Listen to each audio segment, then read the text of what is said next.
right, guys, welcome back. On this week's episode of Bon Appetit, we get to sit down and talk with Danny Matranga. He is a personal trainer slash fitness, personality on Instagram.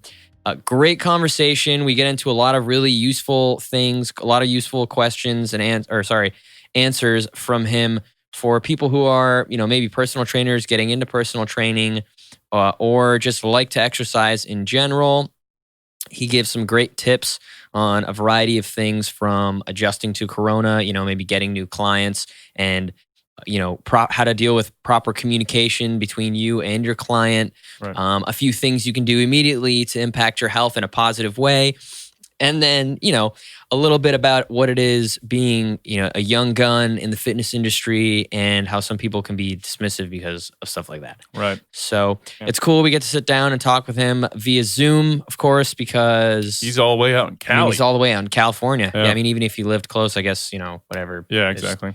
Corona. But So it's a good episode. His Instagram handle, if you want to find him on Instagram, is @danny.matranga. That's @DANNY _MATRANGA.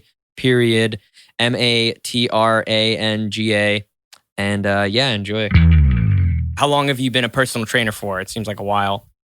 Yeah, 7 years. So I started right at 18. When I moved towns to go to college for kinesiology as an undergrad, my primary goal was to do something to pay my way through school that I enjoyed and that gave me freedom. And so personal training was kind of a no-brainer because normally you get to make your schedule. And again, it was in alignment with what I was going to school for. So I was like, this is perfect. I'll moonlight as a personal trainer and I'll go to school during the day, which is exactly what I did. It took me quite some time to get off the ground and running because, I was quite young. Nobody really took me seriously. I honestly didn't know much about anything besides what I had done. Right. All I knew was that this is something that I had a passion for. And that it was important to me that if I was going to be working while I was going to school, which I kind of had to, that I should do work that's as fulfilling as possible and as aligned with my academic goals as it could be. So it ended up being a total blessing that I was able to get hired at a big box gym like 2 blocks from my university. So I could just go back and forth all the time.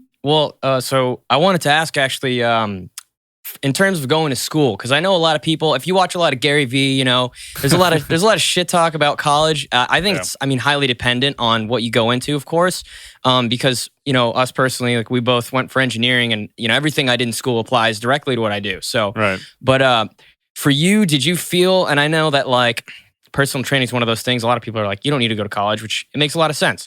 But do you feel that it translated well in terms of the skill set? And I feel like even just you pick up just general knowledge that makes for good topic of conversation even. I think you actually nailed it there with the last statement you made, which was given that when I started this career, I was 18. I came from a really small town. I had very limited exposure to a lot of things. Going to college and, taking the general education coursework, the philosophy classes, the Native American studies classes, the biology classes, all this stuff that they made me take that at the time I was like, why am I taking this? Yeah. It gave me a better worldview. It expanded my understanding of areas that I could communicate with clients. It gave me a greater opportunity to connect with people because my intelligence became more well-rounded. My communication style and skill became better. And so while I regularly say that my education was, and I tell clients and I tell coaches this who ask all the time, I didn't get as much out of it in the kinesiology space as I would have wanted. I learned so much more from simply training and doing my own research and doing courses.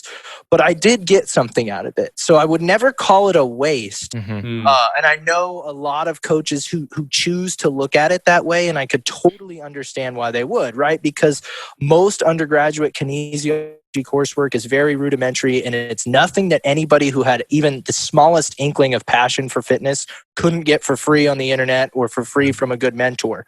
And if you just want to personal train, you don't need any of that.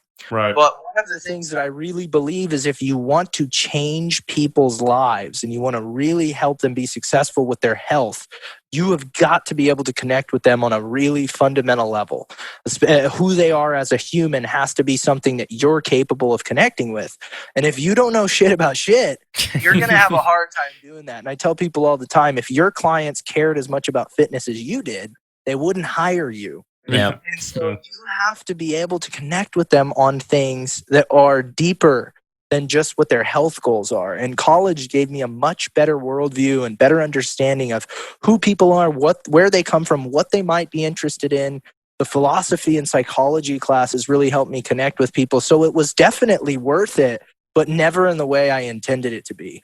Yeah, that's one of those things because I definitely felt the same way. Even like coming into engineering, like just working with people, just having to be in college and just being surrounded by people you're not normally around is just in and of itself like a benefit.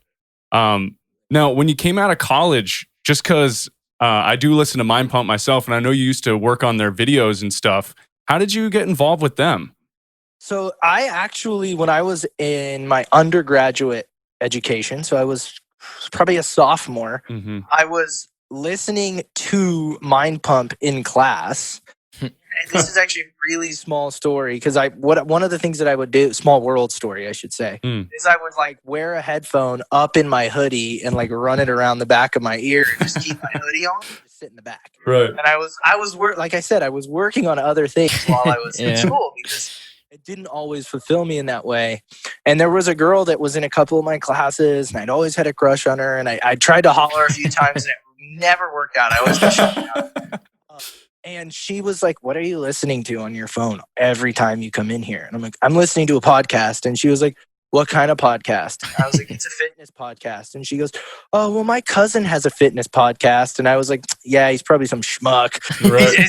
It's not Mind Pump." So long story short, this was Adam's cousin. No wow. way. He was able to connect us. And I believe at the time I was probably a sophomore in college. So I was about 19, maybe 20. And at that point, Mind Pump was still relatively small, definitely not the brand they are now. And I asked if I could go down and, interview them for a career project that I had in one of my kinesiology classes, the prototypical American college, go interview somebody in your field and learn something, we have to make you learn about what you might do. So you know that after $60,000 in student loan debt, you made the wrong decision for sure. It's so funny. So I went down and I met the guys and we hit it off. And, Adam was somebody who even now, even though we no longer work together, who has always been really honest with me and really gave me a boost, let me know that I had some potential. And he told me when I was like 19 or 20, keep your opportunities open. You've got a lot of potential and we'll be in touch. And so he was somebody that over the next couple of years I really stayed in touch with. And then after I graduated, they needed some help on the YouTube side of things. Yeah, I remember that. I produced quite a bit of YouTube videos for them, which was a grind. I would drive 2 hours down there. Oh man, 2 hours! Wow. Yeah. So what I would do is I'd get up on a Wednesday. Well, I'll tell you the full story. It started on weekends, and I would film them out of the gym up where I live, Saying Strength, which I have a key fob to. Oh no way! Yeah, that gym looks awesome. Yeah, gym looks sick. Awesome. Me and Eli, who does the camera work for Mind Pump, and Eli's fantastic. I have so much respect for him because he would put up with me wanting to film at midnight when nobody was in the gym. Oh wow! Yeah. Okay. And so like on a Friday, I would train clients from like 5 a.m. to 4 p.m. I'd take a nap till like 6. I'd eat some food. And then me and Eli would go up there and film from like 10 p.m. to 2 in the morning.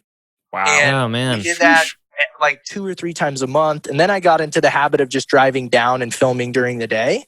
And so I would take like a full weekday and I'd go down and I filmed 8 to 10 videos a day. Holy day. That's a lot. For almost 6 months. And it just eventually got to a point where the content was so built up. I had done so much growth on my own end as a professional that the relationship was no longer really needed. And so we just don't work together anymore for that and a couple other reasons that we won't really get into. Yeah. Okay. I didn't want to turn this into like a drama thing, but yeah.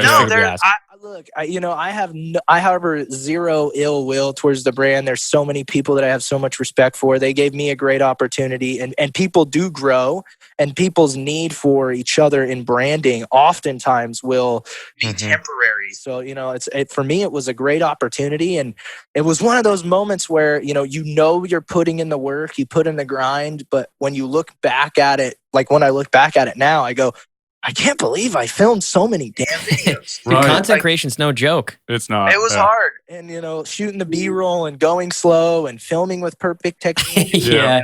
So many of those videos ended up being one take because I was like, dude, I refuse to make a mistake and have to go back and do that. Right. Yeah. But it was a great time. And all of that stemmed from just one super serendipitous back of the classroom conversation with a girl who'd turned me down probably 4 or 5 times. I've been dating now almost 3 years. I don't quit.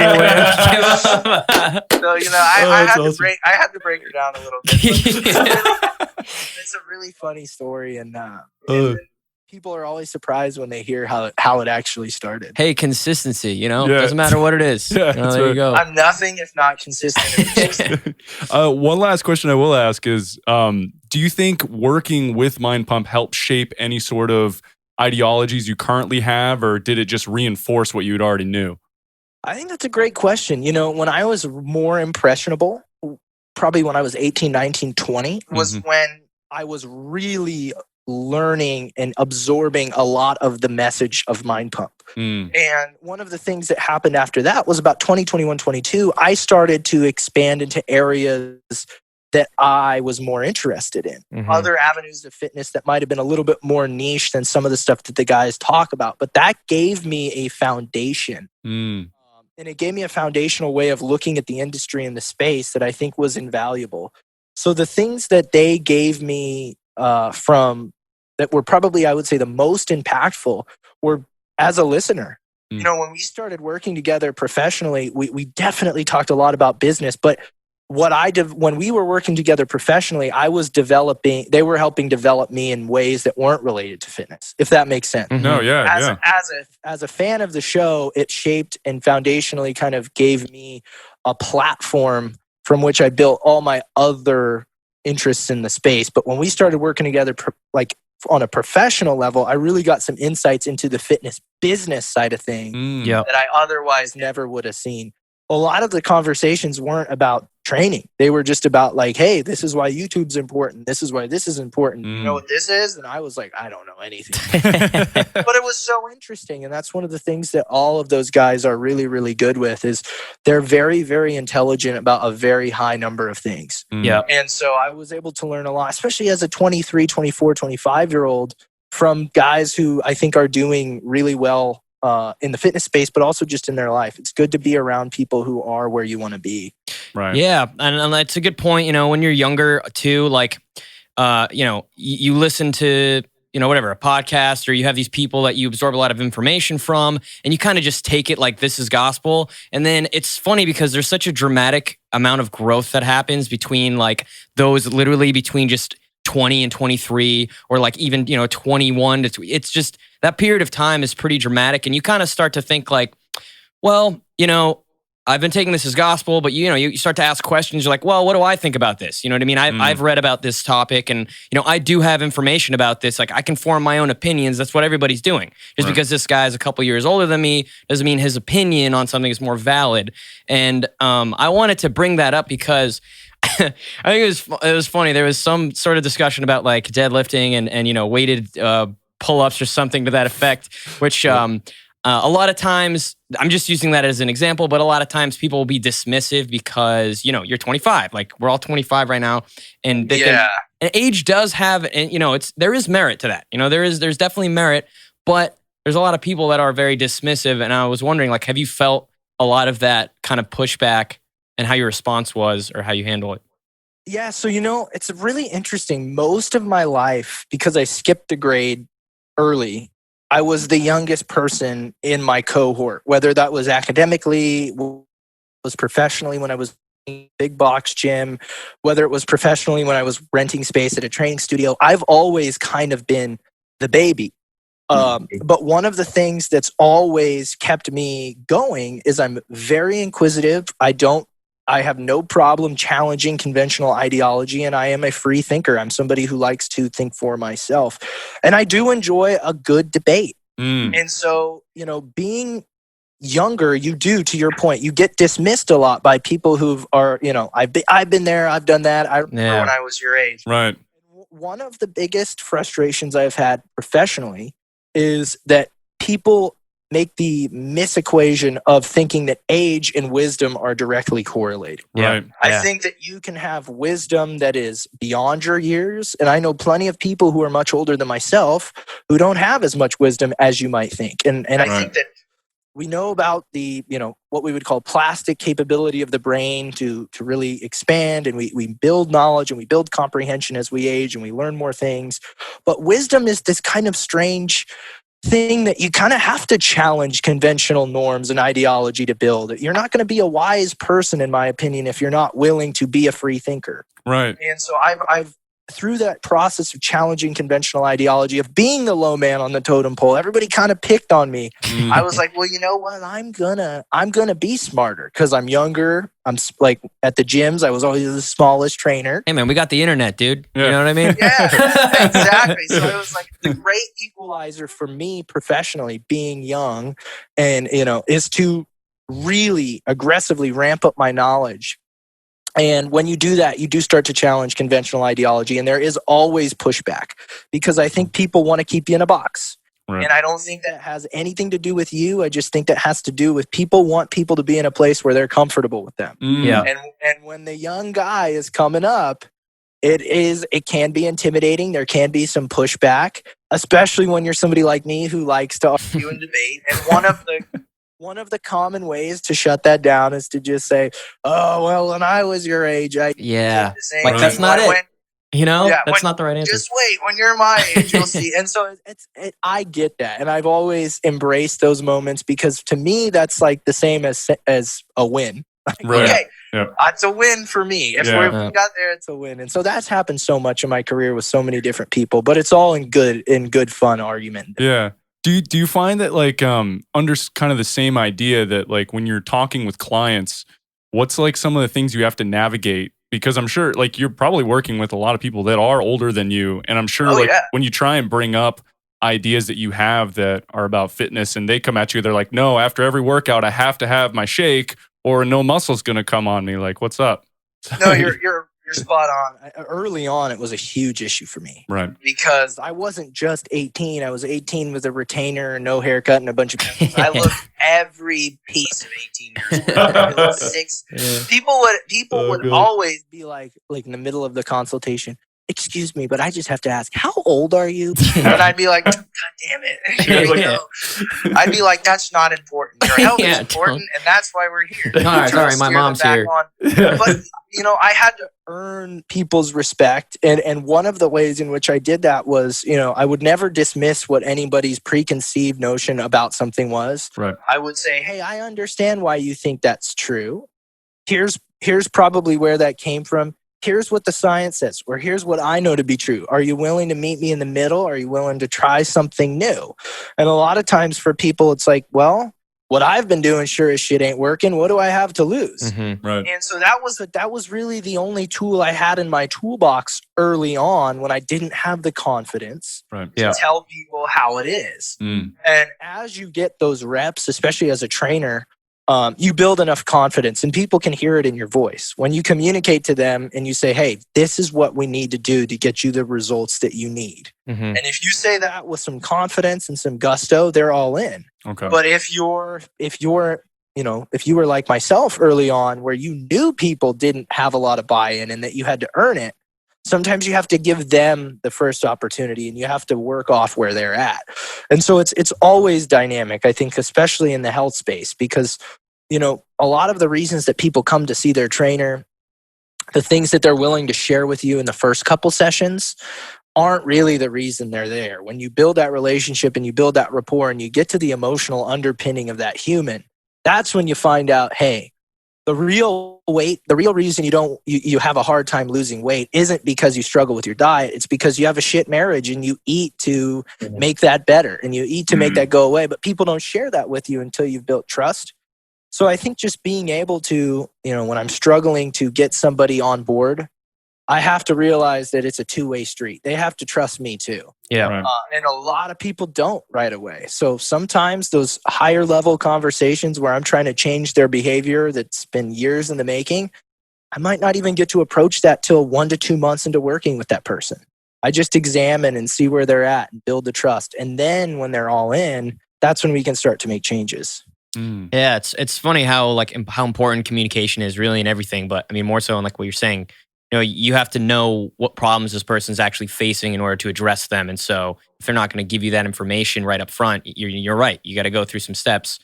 I don't blame them for not giving it to somebody right up front. Right. I believe that most people's weight issues are, extensions of some emotional stuff that they're dealing with. And food is a very common available coping tool. Mm-hmm. And if you just met somebody who's intimidating, they have more muscle, they're in a gym, they're kicking your ass, you really want to break down and tell them the fundamental emotional underpinning that's holding you back from being the person you want to be. Probably not on session one. So you build that rapport. And one of the things that I take a lot of pride in is I've taken a lot of people from their original place to their goal.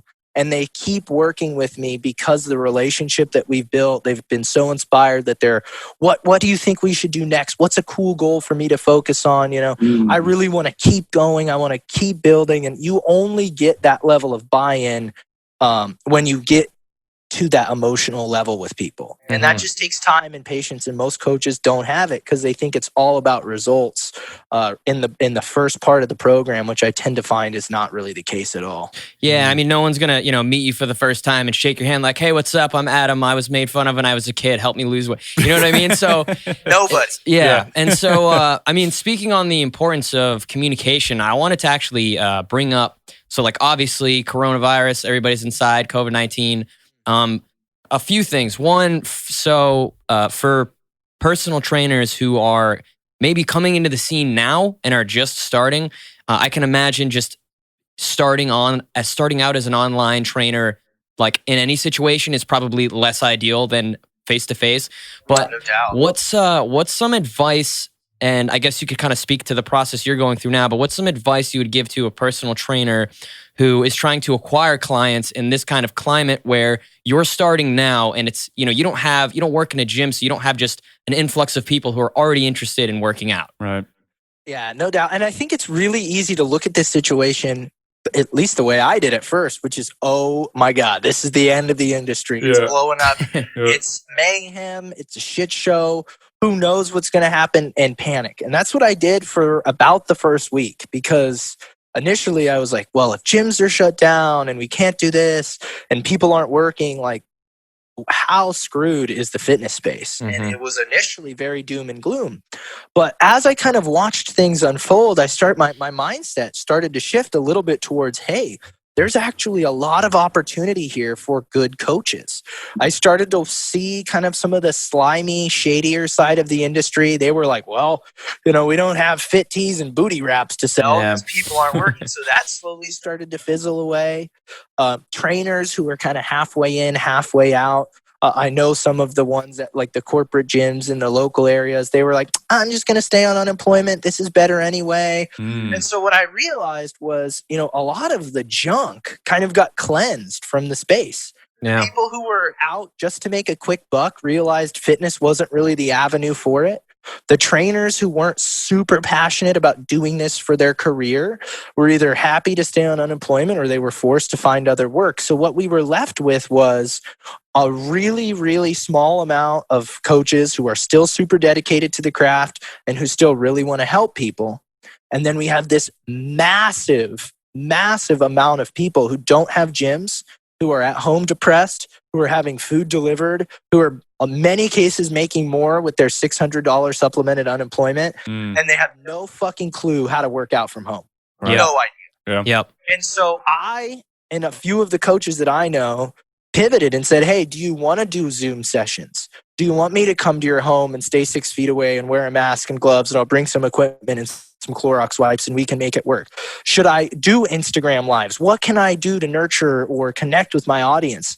And my revenue actually blew up in April and May. It dropped the last half of March, but it blew up in April and May because people were like, shit, I'm not working. I've got money and my health is my number one priority. And there are people who are dedicated enough to reach me on some wavelength, whether, like I said, that Zoom, come to the house, meeting me in the garage, whatever it may be. And so my advice, to get to your original question, to coaches in the space right now would be, we have a really unique craft that allows us to be agile, and we have something that we can deliver through multiple mediums, whether we want to use social media, whether we want to do face-to-face in person, whether we want to do something like we're doing right here on this podcast where we're communicating over a webcam. If you're good at what you do and you want to help people, you will be successful. And I really think that right now, after 5 months effectively of being locked inside of our houses, not having a ton of interaction, not having a ton of movement, I think that personal training might explode in 2021 as people are, hey, gyms are reopened. I'm out of shape. I am craving human connection. I want to do something positive for myself after literally feeling like my life was stagnant for 5 months. So I think those that are willing to be agile and stick it out are going to really reap the benefits of the seeds that they sowed the last couple months. Yeah, it's kind of funny. It's kind of funny because there's this weird dichotomy where like the cornerstone of personal training is now gone, right? The gym, where everybody's like, I'm a personal trainer. I work at a gym. That's how I meet my clients. But at the same time, the demand, because people very quickly realize like, wow, I don't move at all anymore. Even myself, I was getting close to 10K steps a day. Now I'm at like 3,000. So I'm like regulating my calories just to keep my body, trying to go for walks and stuff. But it's just funny because the demand has shot up because people are like, well, I need to do something. You can't buy gym equipment right now. The first thing I did was hop on Facebook Marketplace. Yeah, we got lucky. We got super lucky. But you're right. There's a lot of opportunity in the space. And considering the fact that everything's online, I wanted to ask as well, again, on communication, like how often do you reach out to your clients? And like, what do you think is, what's too much? What's too little? I don't know if they reach out to you with questions and stuff, but. Yeah, because oh, no, go ahead. Oh, okay. Sorry, go ahead. Yeah, I think it's a great question. Communication is at the absolute crux of what I do. It's the most fundamental, important piece of what I do. At the end of the day, you can know everything about fitness. You can know everything about helping people get in shape, but you need to have an open line of communication to deliver that information, and you need to be skilled enough to communicate it in a way that somebody can understand. And so for my online clients, I give those guys unlimited email access. I want to create an environment that makes our virtual coaching relationship seem as close to one-on-one in person as possible. So if they need to send me an email about a question, that line of communication is always open. And so communication via email is huge. For my in-person clients, we see each other sometimes 2-3 times a week. So there's a lot of opportunity. And inside of that quote unquote in-person clientele, I'm including the clients who I meet with via Zoom. Okay. I am actively talking to you for a couple hours a week about your goal. And that's really what it takes. Communication drives compliance. Communication is an opportunity for a coach to educate, to inform, to, minimize any slip-ups or pitfalls. And if you try to do what a lot of coaches do, which is get through this with the absolute least amount of communication possible, because that's the MO for a lot of these coaches. Yeah. I want as many clients as I can have with one weekly check-in via email. That's it. Yeah. 200 a month, one weekly check-in via email, and somebody else handles it. Kind of dilutes it, Yeah. Exactly. And you're not really helping people. The clients who I've had, and I tell every client who I sign up, who have been the most successful, are actively looking to communicate with me whenever they hit a snag. And that, I think, is the key. And if you make yourself available via, text message, video chat, or email, you're going to help people be successful.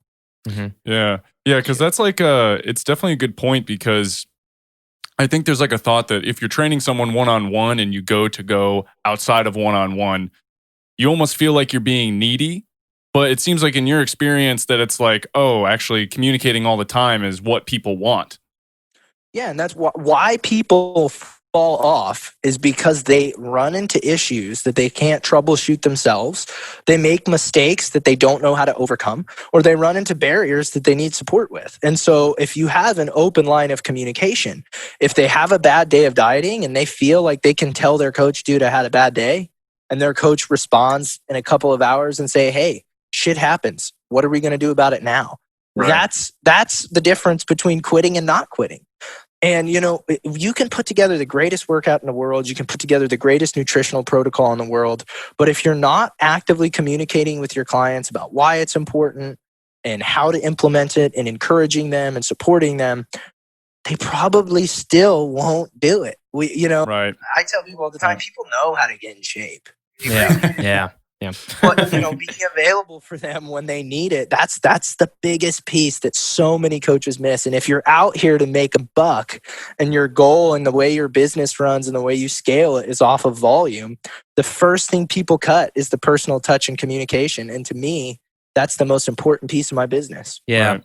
Yeah. And it's funny because, speaking on that, if when you limit yourself to a window, I always feel like those type of people, if it's like, oh yeah, only contact me on this day. Like a lot of clients, I would imagine, would almost be afraid to ask their trainer questions because they're like, oh, I don't want to bug them. And then that kind of like defeats the purpose of having the trainer. I mean, that's what he's there for. Right. And, furthermore, like, for the most part, you get what you pay for. So limiting your clientele and kind of just upping the quality of the service you're giving to a smaller number of people, if they're getting something out of it and you're adding value to their life, I see a lot of people just being okay with that. You know what I mean? Especially nowadays, I feel like a lot of people are more health conscious. But this is something actually I've always been wondering, and I guess it kind of originally would stem from the place you work if you work through a personal training agency. But in terms of pricing, like, and you don't have to get into your numbers specifically, but I just meant like, how do you ballpark, like, okay, this is how much I'm going to charge my clients. I think this is reasonable. Yeah, I know it's kind of a because I think we're like thinking about like, well, no, because like there's a lot of personal trainers out here that are switching from a box gym to now being kind of doing this outside thing. So it's like, do I charge them the same or do I charge them more, or like how do I work with that? It's a really good question. And as somebody who a lot of people seek me out for advice. A lot of trainers and coaches, they want to know my 2 cents on stuff. I've had so many DMs. Man, what do I do? Should I charge my clients on Zoom virtually the same that I charge them in person? There's just so many questions. It's so convoluted. It's so clouded right now. I really try to keep things simple. And that is like, first look at yourself in the mirror and ask yourself the question, like, given the area where I live, given what the general, rates are around here, like, in general, personal training is going to be $60 to $150 a session. Oh, man. That depends on where you live. If Right. you live in Miami or San Francisco or Manhattan, you're probably charging $150. Yeah. If you live in Arkansas, you might be charging $50. Yeah. Right. But what you end up taking home, given based on where you live, it's all going to kind of even out. $50 in Little Rock, Arkansas is probably just as good as $150 in Manhattan. Yeah, if not even a little better, A lot of coaches initially get hung up on, oh, well, I need to charge the absolute most that I can. And so I think what really is important is you need to come to a figure that you think is reasonable, but doesn't undervalue your work. A lot of coaches undervalue themselves in an effort to get more clients, and they'll just take ridiculously small chunks of change. They're not really good about it. They're not really zeroed in on, hey, this is my range of prices. And so that's the first thing you have to do. Look at your demographic, look at your area, find out what the neighboring gyms are charging, or even look at what you charged when you were at a big box gym or what the big box gym made you charge. Start there. If people were paying you $1,500 for 20 sessions at a big box gym, which is about $75, they're going to pay you $75 to train them on Zoom. Yeah. You're going to give them the same service. They might not have the equipment, but you're still going out of your way.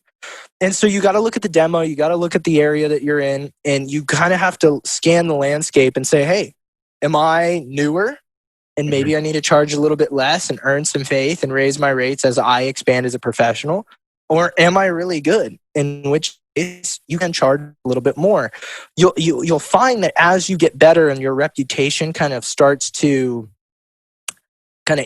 get out there and people start seeking you out, they'll oftentimes reach out and go, hey, I heard about you from so and so, and I know you probably don't have any space for clients, and I really want to do this. And if somebody comes to you like that, you're probably not going to go, well, $30 a session. Yeah, Right. yeah. If you're busy, you're going to say, well, I have one spot left at the end of my days, and normally I want to be home by then, but if you want it, it's $100 a session. And they might go, I'm fucking taking it because I need it. Right. And so sometimes you have to do that. What I tend to do is I work off a sliding scale.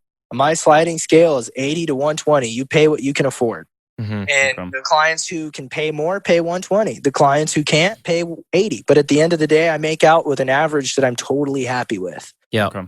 There's so many ways to do this. I know we could just go around and around in circles. And I think it really just comes down to value yourself as a professional, identify what your services are generally going for in your area, put yourself on that continuum. Am I above average? Am I average? Am I new? And then plot yourself there and build off that. As far as online goes, I would rather charge more and work with less people and give them a better value than do what a lot of these coaches do, where they charge like $99 a month and they just fucking give everybody the same plan and pretend they're coaching. Joyful. But so know your worth for sure. Know your worth. I like that, the window. It's nice because when you give somebody the option, like, hey, if you can afford to pay me more, at your own discretion, and usually they'll be like, wow, thanks, man, I appreciate it. And then maybe, I can't imagine, many people are like, yeah, I can afford 120, but I'm going to give them 80. They'll probably going to hit you right in the middle or, at the upper range. One of the biggest, most cheesy sales tactic in the world is if you know what the dollar amount you're trying to get for per unit is, you just give people a really high option that's way above their budget. A really low option that's just below the one you want to pick, and then you make the one you want to pick exponentially better than the low option. Yeah. So they go well, the gold package is ridiculous. The bronze package is shit. It really makes sense to just do the silver. Yeah. I think you should do the silver too. Most people do the silver. Yeah, I highly recommend it. But so you can see that all the time. I love it on websites. You see all the packages and they have check marks next to what each one has. Yeah. Oh yeah. The first one has 3 check marks. Yeah. And then the next one has 20. Yeah. Yes. It's what? The next one after that has 21, but it's 4 times as much money. Yeah.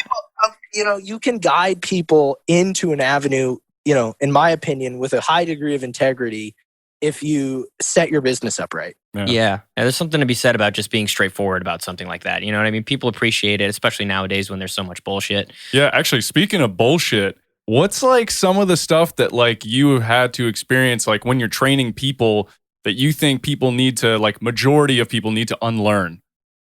Yeah, so just conventional industry stuff that, anybody who's been lifting for 2 or 3 years and takes any of the academic side of lifting seriously, some of the nutritional diatribe that sticks around is just so agitating. Yeah. People that are oh, I know.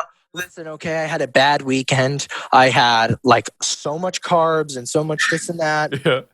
I don't even want to talk about it. I know I need to dial back the carbs. I'm so bad. I am so bad.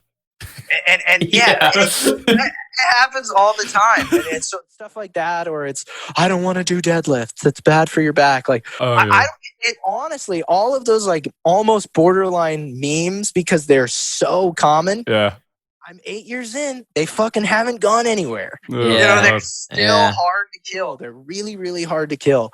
But I think some of the stuff that shows up that maybe you wouldn't see unless you'd been coaching for a really long time, that are some frustrating pieces of this industry that aren't things that we're all familiar with. People still have really unrealistic expectations of what they can accomplish in a short window of time. And they also have really low expectations for what they can accomplish in a long period of time. Yeah. You can slice this quote up a million different ways, but it's basically people underestimate what they can do in a month, or overestimate what they can do in a month and underestimate what they can do in a year. You can put any calendar extension you want on that. But people really come to me a lot with unrealistic expectations in the first part of our training, and they're blown away by what they can accomplish as we pick up time. And so that's something that's really agitating to me, which is this expectation that the minute I start working on something, I'm just going to get tremendous results. When in fact, a lot of what we do initially is building a foundation to get results down the line. Another one that I think is really, really frustrating that I see a lot is this scarcity mindset that, just because somebody else has great results or great progress, I can't get those. There's only so much gains to go around. Yeah, like it's like a commodity or something. Right? It's like a trough, and we can only get so many licks out of the trough. Dude, Arnold already used it all up back in the 70s. Yeah, all the influencers already got it. What's left for me? It's it all goes back to the comparison being the thief of joy, but because so many people spend so much of their day scrolling through social, looking at what other people have that they wish they had, they oftentimes end up missing so much of their own progress. They don't see what they're accomplishing. They don't see the positive changes in their behavior because they're comparing themselves now to somebody on the internet, and it's so unreasonable. I spend a lot of time communicating to my peers, even to my girlfriend, to my friends, to my clients, like, hey, this is truly a you versus you thing. We're trying to get better than we were yesterday. It has nothing to do with anybody else. But that is a really hard thing to pull out of people. Right. Yeah. For whatever reason, I think it's biological. I think it's evolutionary. We have an obsessive desire to compare ourselves to other people. Yeah. Yeah, it's true though. And I feel like it's funny. This is kind of why I like tracking, like whether not strictly macros, you know what I mean? Just pretty much anything if you're gonna embark on learning something or getting into something, because the relative improvements are actually pretty damn good for the most part. When you compare yourself today than you were a couple days ago with something like learning the guitar, assuming you picked it up and did it for 20 minutes a day, it's pretty substantial. Yeah, something that you were scratching your head at for a while. You go to sleep and you wake up the next day and you can all of a sudden do it. And I feel like a lot of people don't look at themselves, or at least self-reflect enough to think like, well, shit, I'm way better at this than I was yesterday, and 3 years are going to pass whether I do something about it or not. So I might as well do it every day. And, I couldn't agree more. I've seen this in my own life recently. I started golfing because in California, that's one of the few things open. And I hadn't played golf at all until so hard. a month ago. So hard. And golf is hard. Yeah. Shit.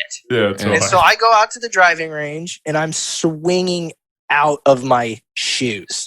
Just both cheeks, massive thoracic spine rotation, fucking monster swings, trying to hit nukes, and the ball's hissing off the tee. Shaked off to the side. Yeah. Meanwhile, I have Larry Love handles next to me, drinking a PBR, fucking smashing his vape. The dude's type 2 diabetic. He's 50 pounds overweight.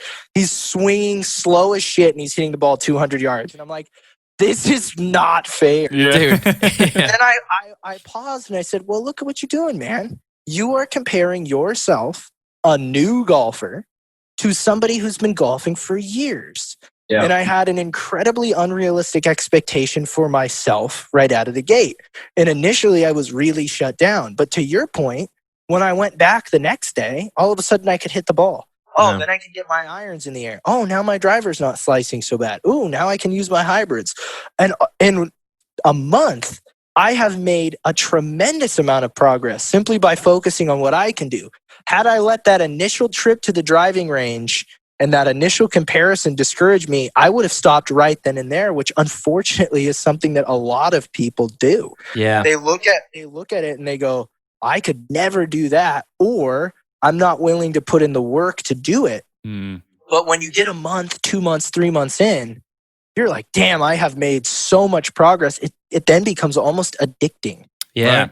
And golf is one of those sports too that's very humbling in that sense. You'll go on, you'll see a 65-year-old woman, hit a ball and crush it. And then you'll just try to absolutely smash one and it'll get, 10 feet off the tee.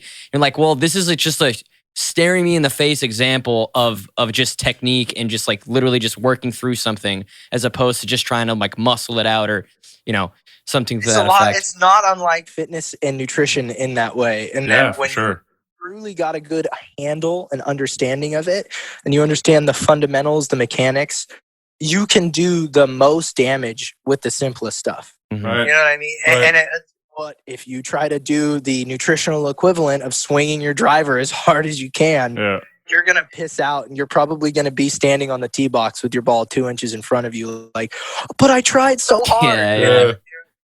But you tried hard on all the wrong things. Yeah, exactly. So there's so many similarities there that I love to draw parallels and analogies, but golf is just something that has, in a month of doing it, made me a much better coach. And it's something that I'm really grateful to have in my life as a hobby now. Yeah. Right. Yeah. I mean, actually, in respect to like, nutritional or, lifting kind of pitfalls, you had an episode in your podcast recently that talked all about like a 4 steps to not reduce your calories. Yeah. Like, could you explain a little bit about that? Because I just thought it was so brilliant. I thought that episode was just really well done. Yeah. So, I've been a large scale proponent of eat less, move more, and calorie deficit. And, just saying those things and reminding people those things. If somebody asks, why am I not losing fat? I say, hey, you're probably not in a calorie deficit. But the industry, in my opinion, has taken a little bit of a turn for the worse with just kind of blatant just regurgitation of these things with no context. Mm-hmm. And so now we have this group of people who are just trying to do their best, and they go, well, I'm not losing weight, so I need to eat less, and I need to move more, and I need to reduce my calories. I need to reduce. And we might have overcorrected.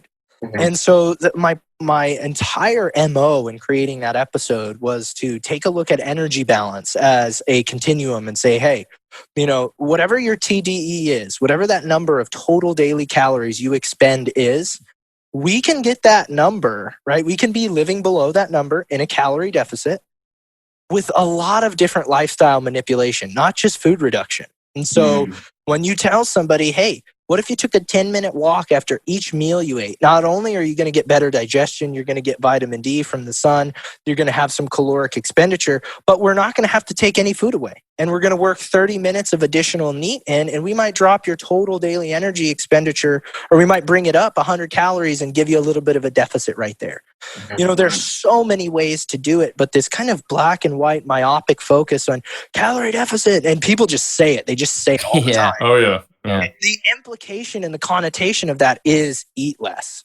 Yeah. And I don't think mechanistically people understand when they hear calorie deficit, there are multiple levers I can pull to achieve this. Yeah. I can move more. I can enhance the quality of my sleep so I make better nutritional decisions across the week. The science is very clear. People who sleep better make better nutritional decisions, right? I can actively pick up a new movement hobby like golf that's going to enhance my quality of life and get me excited to move more. Yeah. All of those options are probably a lot more likely to have somebody adhere to it than knocking them down from 1,300 calories where they wanted to kill themselves to 1,200 calories where now they want to kill everybody around them. Yeah. You get to this point where you've worked with people enough, and this is something that I've learned through coaching, like, well, I ethically would feel fucked up if I reduced your calories anymore because you're telling me you're hungry, but we're not seeing progress. What can I do? And so, like I said, increase sleep quality, add in extra movement, track your calories. For God's sake, sometimes I give people more calories, and because they're so panicked about, oh my gosh, I just gave me 200 calories, they track everything so perfectly that they are still in a deficit. They actually end up being more accurate with their tracking on 1,500 than they were at 1,300, and they end up losing weight. And so that, to me, you've got to know the levers you can pull, and you can't always go to just take more and more food away.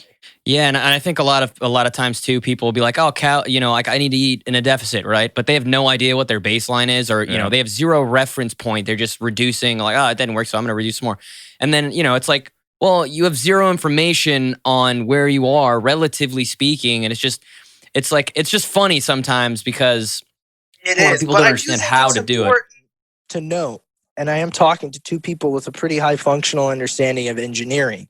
which draws a certain type of person, right? Engineers are, you guys probably get the jokes all the time, but people who do engineering have a different type of brain. Yeah. And it's very easy for you guys to be like, hey, mechanistically, I'm data driven. I like numbers. I like seeing how things unfold. Yeah, big time. For some people, that's like, oh my God, the worst thing in the world. Yeah, that's true. And so, it is easy for all of us to sit here and really zoom in on that. Yeah. But for me to tell Mary Muffin Top, well, Mary, it's highly unlikely that you're eating in a calorie deficit if you're not losing fat. The science is quite clear. All you need to do is track with complete accuracy.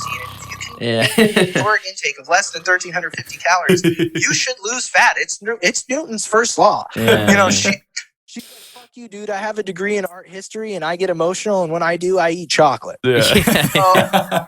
Instead, I'll be like, you know what, Mary? How about when you're craving chocolate, you go for a nice walk and plug in that romance novel on Audible that really helps you calm down. Let's start there. You just have to meet people and speak to them in the language that works. And so while I love, I initially in my career really dove down and doubled down on the point you just made, one of the things that I realized very quickly was that makes so much sense to me, but somebody else might not even hear me on that channel. That might not even be coming through to them, which to me seemed like an impossibility. But as I work with more and more people, I really realize you have to try to communicate these concepts and deliver them in ways that build trust, build rapport, that people can understand, so that maybe one day we can get to that place. Right. Yep. Right. Where it's actually valuable, like to them mentally. Yeah. I mean, it's tough. You're right. I mean, not everybody's going to share the same enthusiasm as you. And, like things like you said, just throwing a walk in here or there. I mean, that doesn't mess with the food. And that's something that like a lot of people will end up actually enjoying. You know what I mean? Yeah. And it's a directive that I can give somebody that I don't have to dive into the, energy balance rabbit hole. Yeah. I don't have to, if you're brand new to this, I might not even give you macros. I might not even give you calories. Yeah. I might just be like, hey, can you try to eat mostly whole foods and have a slap of meat on each freaking plate with a handful of veggies? Yeah. And they go, okay, I'm starting there. Yeah. And I'm like, send me some pictures. And they go, okay, here's my dinner. And it's, a huge fried chicken leg and mashed potatoes. And they're like, look, protein and veggies. And I'm like, oh, okay. Oh boy. Karen, potatoes are not a vegetable. That's true, though. That's so true. But I can build off of that. I go, nice job, not too bad. Next time, let's try to get that same size piece of chicken but grilled, and let's see if we can do sweet potatoes instead of mashed potatoes. They're more nutritious. In my mind, I'm thinking, okay, I'm probably going to reduce the calories from that chicken portion by about 150 if it's grilled instead of fried. And I'm probably going to give them exponentially more vitamin B, fiber, vitamin C, folate from that sweet potato. And they'll be able to eat less because nobody mashes sweet potatoes. It's a lot. Yeah. And I'm doing the work on my end. And then, when they lose weight and they go, oh my gosh, I lost 2 pounds this week. I go, that's because we were able to reduce calories when we made some food substitutions, like opting for grilled instead of fried chicken and sweet instead of mashed potatoes. Yeah. And then they go, that makes sense. Tell me more about that calorie deficit. Yeah. It is almost like reeling them in. Yeah. It's almost like a game of like withholding information, like you don't want to confuse somebody right up front. It's frustrating for anybody. It can be incredibly overwhelming to take somebody who's eaten whatever they wanted and not moved at all for 10 years and say, okay, I need you to take out your phone and scan every barcode of everything you put in your mouth and use a food scale that you don't know how to use to eat every, and like a lot of the people I work with are coaches, so they get it. Right. But every once in a while I get somebody who knows nothing.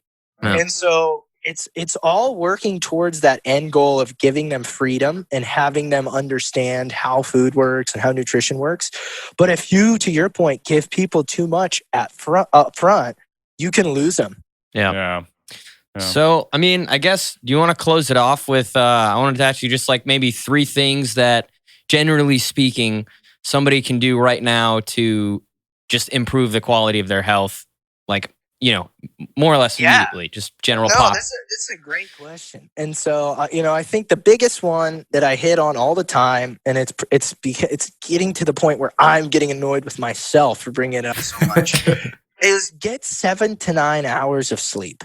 I That need is to hear that a one. regenerative and restorative process that we know helps with the health of your body. It helps with your muscular recovery. It helps with managing things like insulin and blood sugar. It helps with stress. It helps fight cognitive decline. It helps with memory formation. It's the closest thing we have to a superpower. Yeah. All kinds of good things happen to us when we sleep. And so if you want to live a healthy life, that's something that takes zero effort.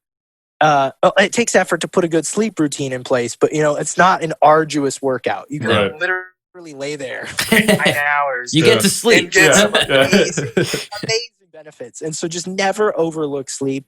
Another one that I talk about, and I'm trying to give you answers that are maybe less conventional than what you might hear, but I think it's really important to have your financial health in check.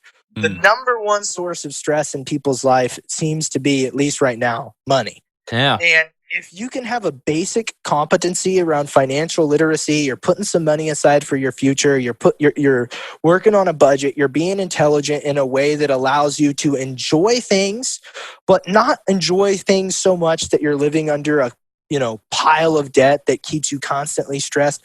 That's a really big way to improve your health right there.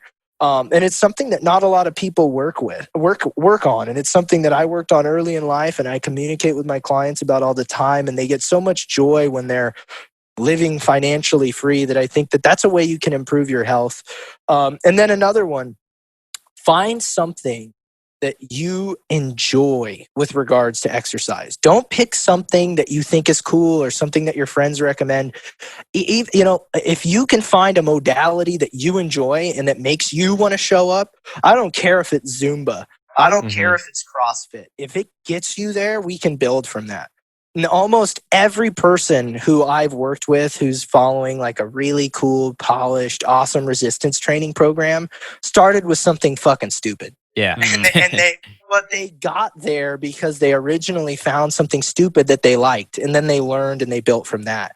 But if you're letting paralysis by analysis kick in and you don't even know where to start and you're afraid to start, you just got to do something. I worked with a guy for a while, and one of the things that he said was start simply and simply start. Yeah. I've always really liked that. And I've carried that with me, even though we haven't worked together for a while.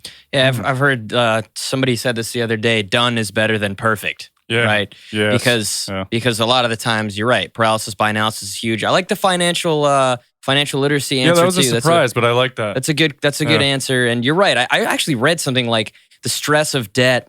There's like a correlation between that and like a 10 or 14 point drop in IQ. Because you're just, it's in the, just having something sitting on the back of your mind and you just can't focus. And that's awful. A huge one for a lot of people. And when you can get yourself out of any sort of like debt situation you're in, it's a pretty big relief. It's like even just like paying off my car. I remember just being like, oh, I don't have a car payment this month. Yeah. Wow. It's pretty incredible. And we live our whole lives consuming, and constantly looking to have more. When you become financially literate or you're smart with your money, a lot of times that massive pull of constantly consuming things, you feel free, you feel light, you feel that literal weight lifted off of your chest. And that's something that we don't talk about in the fitness space, but it's definitely there. Yeah. Awesome. I love it, man. Yeah, that's pretty much it. We're gonna get you right in time here. Perfect. Be skating right in for my 12 o'clock. Well, you guys, thank you so much for having me on. I really appreciate it. It was a great talk, and I'd love to come back on anytime in the future. Yeah, awesome, dude. Thank you so much. We'll definitely be in touch. Thanks for your time, man. Of course, guys. Thanks again. Yep. See you, man. Bye.